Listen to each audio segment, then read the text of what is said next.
Hey there, welcome to the Mental Perk podcast. I'm Karla Hutcherson, licensed professional counselor. And I'm Brandi, entrepreneur, author, and community leader. And we're here to talk about real people, real issues, and real talk.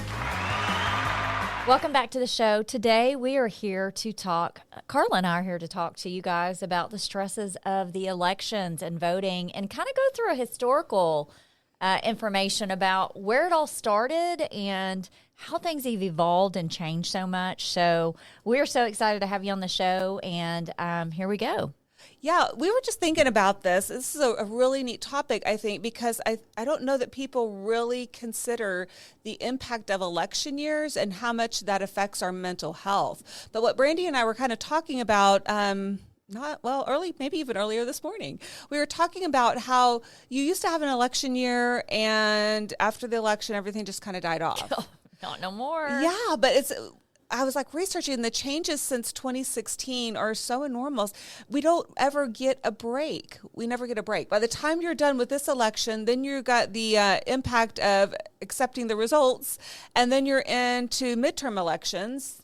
And so that's like within 12 months, then you're all in the election cycle again. As soon as midterms are over, now you're in the main election again. And so it just never dies. It's a cycle. It is. And so I think people's mental health has been really affected by that. Especially this election. Well, this the last election two, I think, but this one's been pretty crazy. This has been crazy. This is like one for the books because everything about it has never been done before. No. Right? No, I mean, first off, you're just hoping that both parties make it to the elections. Yeah, right? Exactly. I mean, I don't think I've ever seen anything so crazy when it comes to safety issues. Oh, yeah. I mean, 100%. Not just from, the ones that are running for election, but just just a voter standpoint. I mean, I don't know about you, but I don't think voters feel safe even acknowledging who they're voting for anymore. No, and what I was noticing is back in, through the 2000s and even in the last two elections, you saw signs everywhere. Yeah. I'm not even seeing signs up I hardly didn't think at about all. that. You're not. I mean, I guess because everything is now all over the internet. It's digital, and so no one's having to do what they had to do before. But it's interesting because Karla went through and kind of discussed some really fun facts with me, and honestly, I didn't know a lot of these, and it's interesting to hear how things have evolved and changed, and also too, is that good or bad? Because now it's like you're taking a lot of the one-on-one approach to it out. Right. Does that make sense? Yeah, I agree. I mean, it used to be it's very interesting because everyone talks about election interference or this or that. And so you hear all these stories, and I think it's been going on since the beginning of time. I think there's always been, games played with election results. So as much as you try to have the, election integrity, I think that there's always going to be some kind of game played. There is, but I think now that we have social media, it's like you don't know what to believe in any direction. Whether you're going right or left, you don't know what's facts and what's fiction. Right, and it's so hard to tell who's telling the truth or how much has been embellished on there, right? So that's the hard part. I think social media gives us a whole new spin that we've never seen before. Right. So Karla, tell me about some of the research you've done on elections in the past. And I'm not talking just the past. I'm talking 17th, 18th century voting. Yeah, I was thinking it would be so interesting just to see how elections have changed over the years. I thought it was super cool. I love history. I'm a real history buff. So I just thought it'd be super cool just to kind of figure out, did we always have these kind of issues or not, right? Yeah. But, I think there's been so much talk and information regarding election integrity and people questioning that, especially over the last 3 or 4 elections, or maybe even farther back than that. I think even when you go back to Bush and Gore or whatever, I think people really question the election integrity at that point. But if we go back to when our country first started, talking late 1700s, and then 50 years into the country, for 50 years, it was all voice voting. So explain to me, because there's no phone. There's no telephone. We can't call in voice and vote. You can't. But how'd they do that? So what they did is they would go to the courthouse and they would swear in a Bible in front of a judge, and then they would cast their vote. They would just tell who they wanted to vote for. Wow. So it's like everything was done in voice. And so, you were talking about like, that would take forever. It would take forever. But we have to look back. There was only 13 colonies. Well, at least, well, yeah. So I guess if each, area had a judge, then I guess, I don't know how many people that would be in that area, but it's probably not as bad as the millions and millions of people that we have here today. But it does beg the question, though. It makes you wonder, do you think anybody was scared to cast their vote back in the day then? I mean, seriously, now, like they are now. I mean, they had just fought a Revolutionary War against, England. I don't think they were overly. They weren't care. They did not care. They were proud to have a voice, and I think that was kind of where the country grew from strength.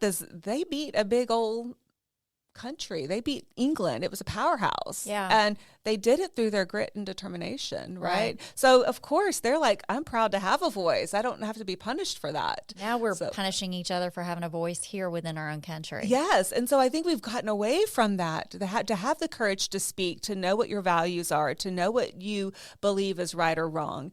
And it doesn't mean that one side or the other is more right. It's about your perspective. But you cannot walk up to a polling site and wear your candidate's T-shirt or a hat, or even you can't have any markings of who you're voting for when you go to vote. Really? Yes. And so now it's very weird because, like, you can say anything on social media, but you can't have all that going on at the polling place. Is that a law? I'm not sure about law. I just know that you cannot wear identifying information or carry signs or poll for you can't campaign for your candidate while you're at a polling site.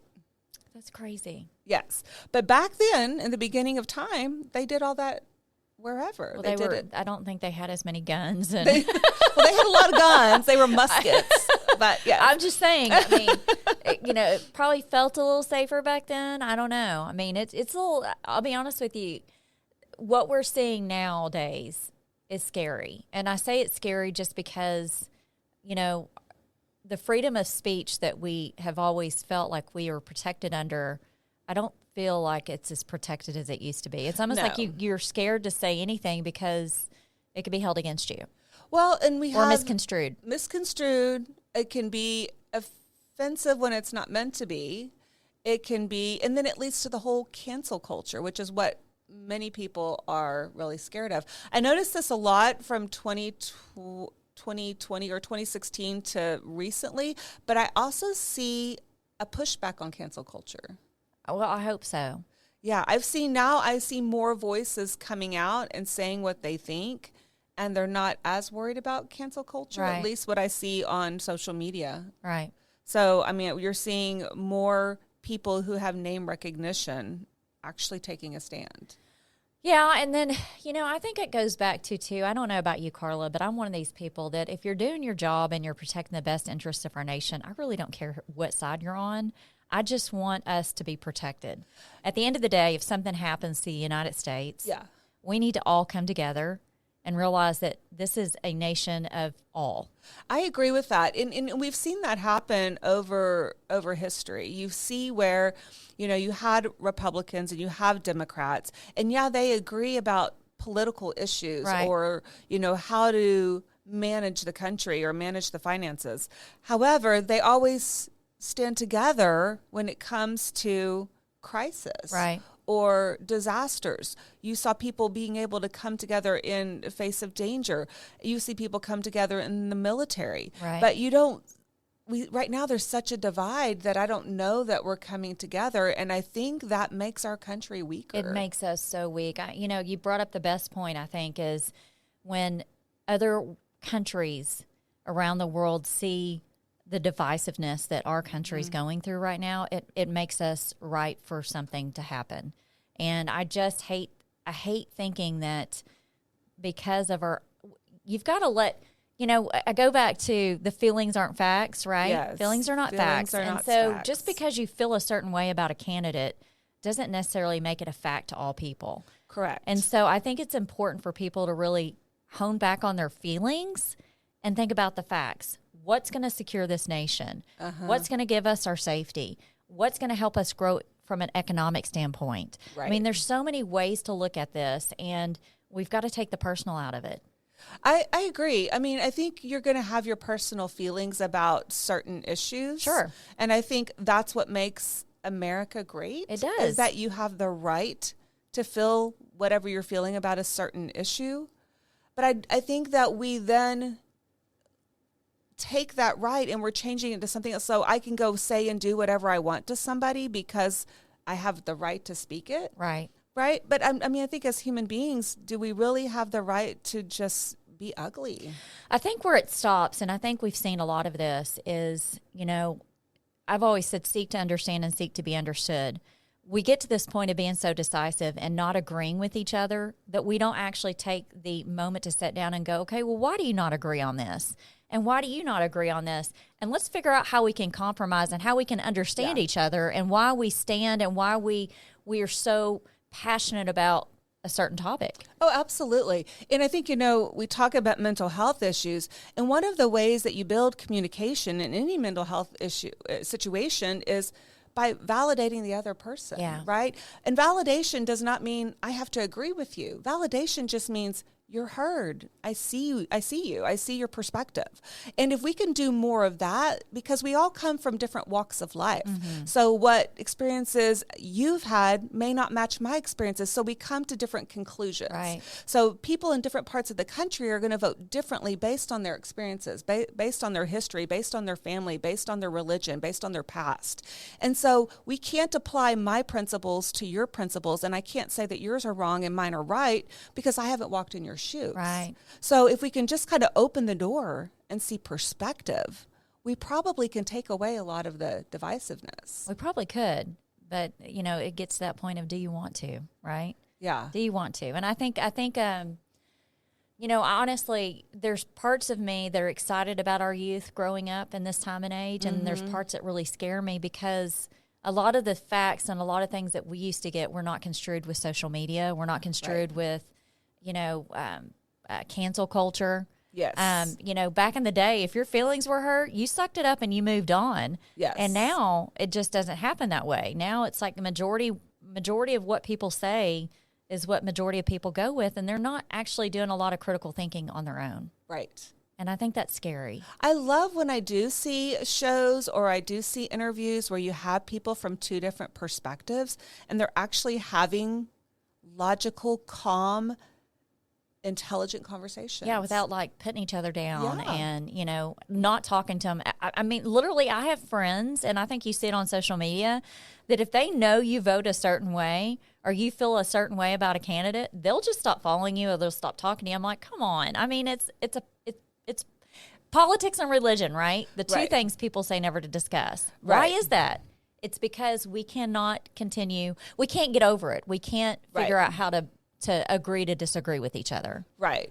Yeah, and I agree. And it's not even just people you don't know, it's people in your family, right? Yeah. And so you have to understand what's more important, the relationship or someone agreeing with me and saying I'm right? So I feel like we really have to look at more of a humanistic perspective and really understand that this is about relationships. This is about people getting along. And granted, you know, politics has been a problem since the beginning of our country.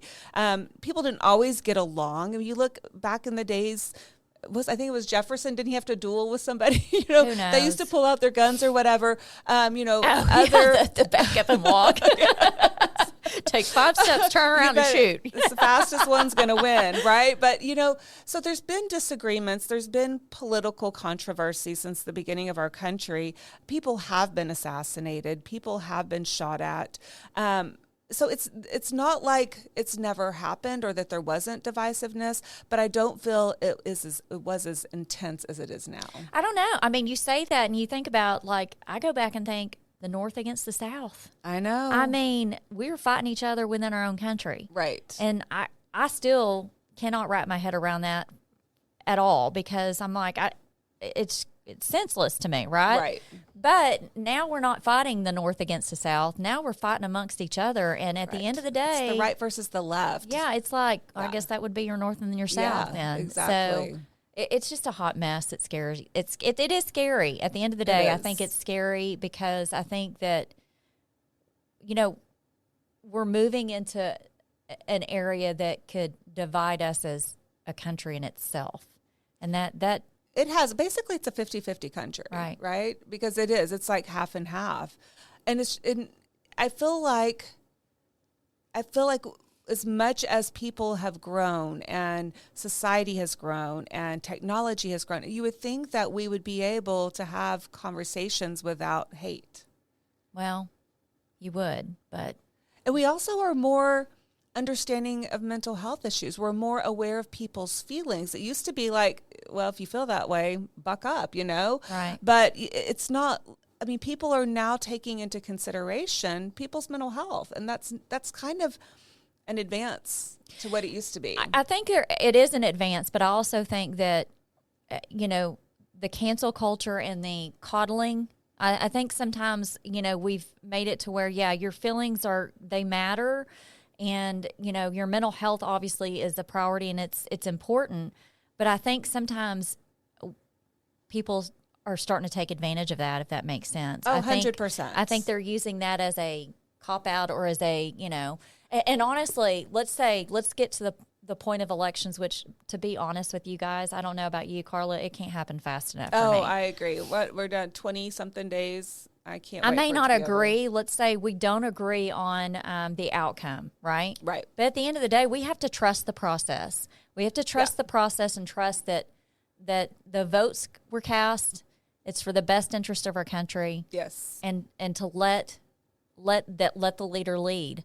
And I don't always agree on it. No. But at the end of the day, I've got to trust that the majority voted on this candidate, and that's what we go with. Right. I mean, it's not like me dissenting is going to change the election results, right? Right. It's not going to change that. I have to find a place of, maybe I don't agree, but can I find some acceptance, or can I, work harder for the next election? Can I find ways to make a difference? So being able to just get back to life as best as we can and really manage our own emotions and try to focus on our perspective and how is this going to affect me and how am I going to deal with it? Because to be honest with you, human beings are very capable of finding a way to find balance in these situations, right? So we can have accommodate. For how long now? So, I mean, this is not the first election we've ever gone through.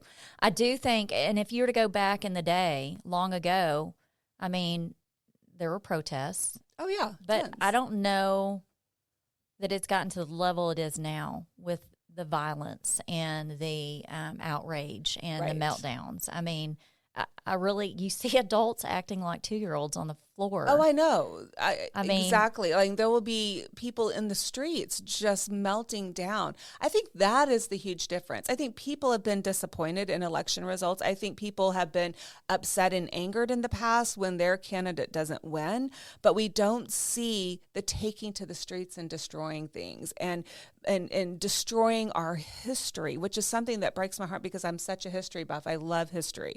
And to see different parts of our history destroyed, that's what just kills me. Well, and there used to be repercussions for destroying history. Yes. There used to be, laws set in place. You can't do these things. Now it's like a free-for-all. You can destroy history all you want. Before you know it, our kids, the generations that are going to come after us, they're not going to even know what history is because we've destroyed it all. Right. You don't have to agree with it. No, and history hasn't always been on the right side of things. That's no, obvious. I mean, no. But as human beings, we have learned from mistakes and we take steps to not repeat it. But if you get offended by walking by a statue that doesn't, that you don't agree with historically, how things played out, doesn't give you the right to go ahead and destroy it, though. Correct. You can have an opinion about it. You can have perspective about it. You could even post on social media why you don't agree, but don't destroy it. Yeah, exactly. That's the difference. When when we talked about peaceful protesting, which I have a feeling, regardless of who wins this elections, there's going to be protest. Yeah, there is absolutely going to be protest. I'm about peaceful protest, but what we've done is we've turned the peaceful into hateful protest. Yes. Where we're destroying people's property. We're destroying people's hard-earned businesses they've worked hard for. Oh, yeah. And yet 100%. it's okay. And the reason why people are doing it is because they're allowed to do it. We're allowing this to happen. And it's just destructive. But I just think as America, we're better than that. We are better than that. We shouldn't have to destroy things to get our point across. We shouldn't, but, unfortunately, I think we're living in a world of temper tantrums, unfortunately. Yeah, I agree. And that's where I feel like we really have to regulate our emotions a little bit better. We have to keep in check. Yes, I feel this way. I'm going to acknowledge it. It is terrible how I feel. But what am I going to do about it? Because I'm responsible for my actions. My feelings are my feelings. My thoughts are my thoughts. But I'm responsible for what I do with those. Right. And that's where we have to take individual responsibility. Is that really what we want to do? Is that really how we want to be seen? Because I don't think it makes us look good. No. It definitely doesn't make us look good. It's not setting a good example for your younger generation either. I think 50% of adults right now say politics is a significant source of stress. It's stressing me out. I don't know I say stressing me out. It does stress me out. I think the security of our country stresses me out. Absolutely. Yeah. I think when we become vulnerable, we put ourselves in a position to where we're rife for attack, right? And I think that scares me a little. But you can't live in fear. You can't worry about the what ifs if they haven't happened.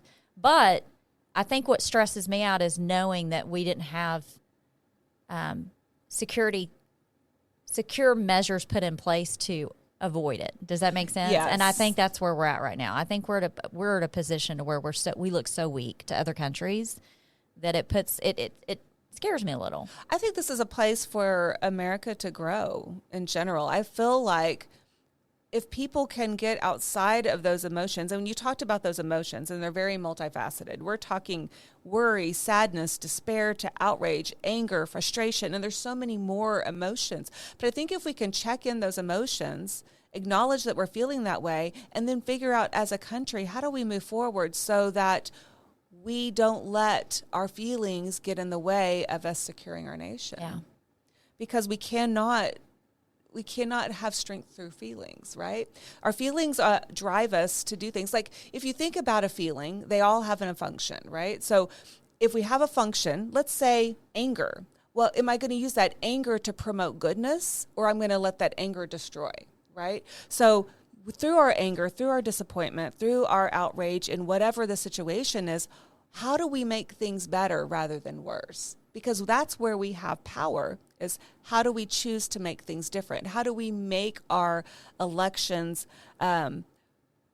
more capable of not having fraud? How do we keep the integrity there? How do we work at making sure we don't destroy small businesses out of our anger, right? How do we make sure that we help support each other through this rather than tear each other apart? So that's where we have so much power, and that's where our nation can get so much more strength. Right.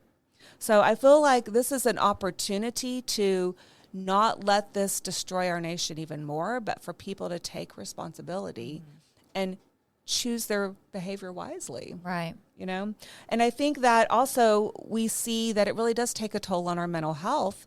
And we talk about just being worn out from constant election media ads for years in a row. You don't get a break. I think maybe during the holidays you might get a little bit of a break, but for the most part, it just continues on and on and on, and people cannot get outside of it. Well, and I think also too, and this is the one thing that I think a lot of people don't realize, when you go to the voting polls, if you're a Republican or Democrat, 9 times out of 10, they're just going straight down the left, straight down the right. They don't care where the person's position is. Yeah.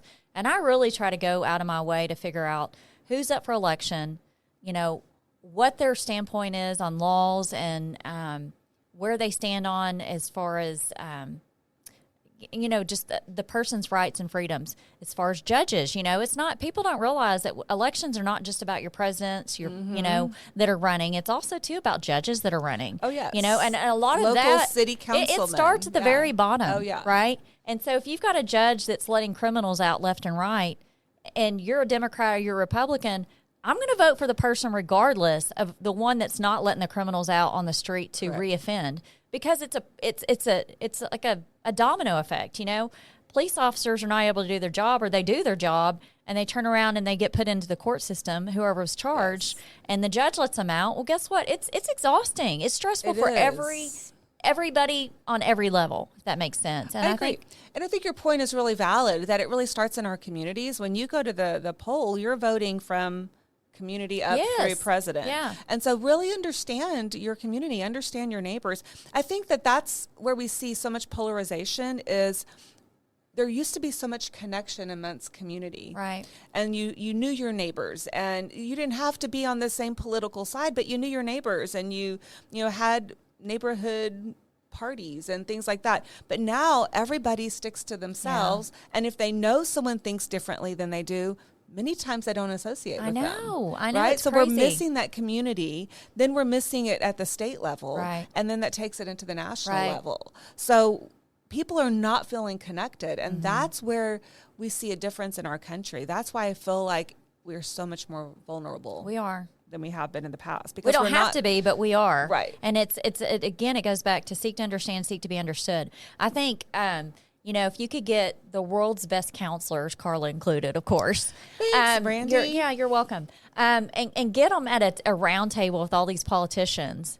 You honestly would probably see a lot of these people go, I didn't realize that was a destructive behavior I was having. Yeah. Or, I didn't realize I didn't think of it that way. Seriously, it's almost like you have to get everybody at a table to talk about their differences and have a mediator there to mediate going, okay, well, why do you think you feel this way? Or I would love to get in front of Congress or Senate and just help them work through issues without the name calling, without just trying to make a point for the camera so that it can be a social media reel, But if we could actually get them having conversations and really seeing each other's perspective and looking at the pros and cons and validating and doing all those things that build healthy communication, imagine the work that right now done. I don't know about you, but when they're doing, special sessions and it's being aired live on TV and they're literally catfighting each other, calling each other names. I'm like, come on now. Yeah. I mean, I don't have to like you, and I don't have to like your hair or your makeup. Right. And I'm not going to call you out in front of everybody about it, right? Exactly. I mean, everybody knows if you got bad hair or makeup, so why call them out on it, right? But that is what's so different about our society right now is people call out anybody anywhere. They do. And they make it personal. They do. And we talk about inclusion, but we are the least inclusive nation right now. We are. I'm just saying, people are trying to find something wrong with each other. Because, I go through, and if I see something or somebody doesn't do something the way I like, I don't usually just voice it, I don't just come out and try to hurt their feelings. So I feel like, and I know that you don't either, we kind of have that knack about us, and I think there are a lot of people who really feel that way. Yeah. But then there's a lot of people that feel like they get strength through tearing other people down. Well, and what does that say about that person, though? As a therapist, tell me. Well, I mean, they're definitely not secure in themselves, right? Yeah. They're trying to find a way to feel more powerful or more in control. Right. For sure. So I think that finding a way back to humanity and just treating each other with respect is so huge. Well, and I think if you try to understand the other side, I think you might be surprised that your opinions probably align a lot more together than they do apart. You might have a couple of situations where you don't agree, but for the most part, you probably could connect with that person in some way. And that's just it. I think the reason why we feel the way we do is because we're not getting the immediate solution that we want. Yeah. So we just continue to rely on the people in charge to give us that immediate resolution. And that starts with the people. Yeah, and this is a country that's supposed to be run by the people, but it is switching. It is. We're giving people too much power, and the power should be in the people. We could go back to community, go back to state, because that's where the power is. That's where it was supposed to be all along, but now we're trying to change everything, and we have the leaders who are wanting to make all the decisions, and you know what? That's scary. That is scary. That puts us in a very vulnerable, communistic. I think of communism. I do. I don't know why. I think it puts us in a very bad light. I do. And they were elected by the people to speak for their area, Right, but I don't even know that they go back and get their voices. They don't. They're not listening to the people they represent. Well, and you're hearing a lot of, too, that you just brought up a really good point.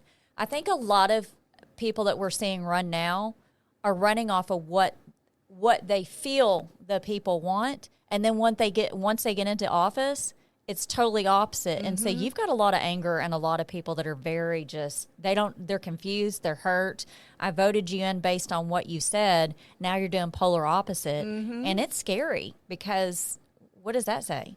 I think any politician who's running for office should be having multiple town halls throughout their district. Yeah. They should be listening to the people, and they should be taking those issues to the ballot box. Well, and here's another thing, too. You brought this up. Another interesting thing is when you're seeing these politicians up there being interviewed by different news media outlets, right? Right. They're pampering with questions that are already like, they've already planned the questions. And then not getting any answer. You know, when you walk around and answer and you don't answer, like, I can't take, if you ask me a direct question, I'm going to give you a direct answer. It may not be a pretty direct answer, but I'm going to give you a direct answer. You can't get that out of these politicians anymore. It very vague. They walk around it 100%. So how do people know what to vote for, right? Exactly. Or when they do vote, they're voting based on habit, or ideology. Pampered questions, pampered answers. Yes. Yep. And they're not really, I don't know that they're really getting their needs met with that particular candidate. Right. So, I think these are all things we got to consider. And as we look to change from where we've been the last 3 elections, I hope that people are looking to change. I hope that people are looking and saying, I have more power than I think I do. And what can I do differently? And what can I encourage my community to do differently? Because that's where change happens. And don't be afraid to voice your voice. I think that's the biggest thing. I think a lot of people have become so intimidated by the left or right, and grouping these people and calling them these different names and don't be afraid to voice your voice. That's what they want. They want to silence you. They want to keep you from giving your opinion, and that's where we've got to stop. We've got to step it up, and we've got to say, hey, my opinion matters just like yours does. And that's where it's un-American. We should not be shutting down people's voices. No. We should not be trying to control their voices. We should be having communication. We should be having dialogue about the issues. Right. And that's how we learn. That's how we grow. I also think that we're not letting humor play a role as much as it used to. Oh, my God. It used to be so much fun. It used to be so much fun. They would have all these political cartoons. You would have all of this political discussions that were just so much fun. But it made the whole process a little more lighthearted, and we have taken humor out. Right. You can't even put a sign in your yard without it being destroyed. I mean, it's like, I never thought I'd be at the point where I don't want to wear a T-shirt. I don't want to wear a cap. I don't want to put a sign in my yard because of my opinion. Yeah.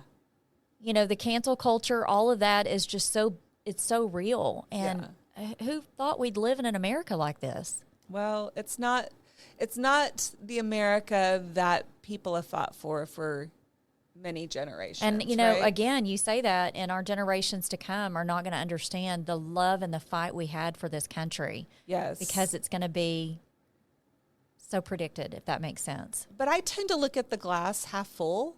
And I know there are so many patriotic people out in America. There are so many people that want to fight for, the rights of others, and who would give up their life for that, and who really take to heart the values, the American values. And I think so many people have distorted what American values are. They think it's all about money and this and that and wealth and riches. That's not what it's about.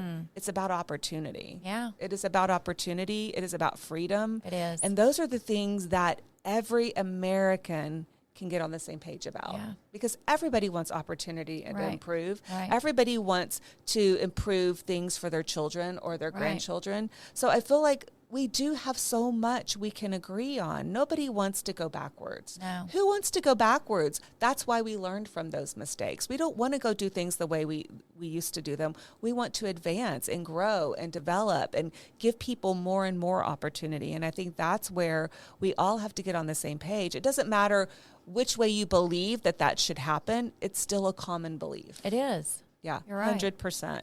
So, we just wanted to encourage some honest dialogue around election. We really wanted to get people talking about it and being able to share their perspectives, because we feel that that's what's going to bring the most healthy mental health to this nation, because we see things like elections tear people apart, and it can really affect our mental health. We have people who are hurting themselves because they don't know how to manage their emotions. And so what we want to do is balance that out. We want to bring awareness to this topic and talk about we can be different, but we just have to find those areas where we have common ground, and we have to grow on those. I mean, if we were all the same, we'd be boring, right? Exactly. Thank if God we all I'm not thought you, the Karla. same way, I know you would just.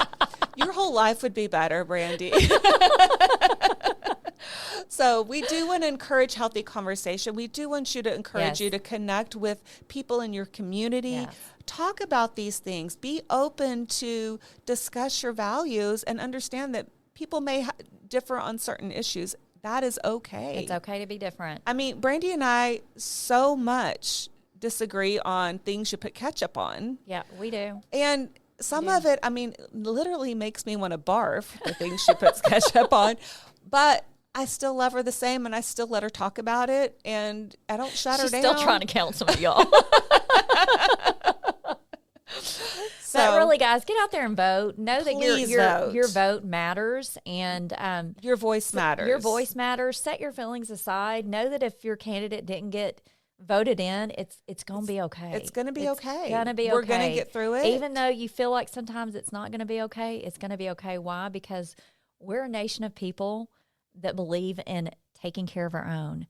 And at the end of the day, that's what we need to do. Take care of each other, even if we have differences. 100%. We want you to know you're worthy. We're in this together. If you or anyone you know is struggling with mental health issues, please reach out to talk to someone you trust. Get connected to a mental health professional who can help you find ways to cope and ultimately feel better. If you are having suicidal or self-harm thoughts or thoughts of hurting another person, please go to the nearest ER, call 911, or contact the National Suicide Hotline at 988. Thank you for tuning in to Mental Perk. We hope our talk today highlighted real people working through real issues based on mental health. Our goal at Mental Perk is to make sure every one of you knows you're worthy. We're in this together.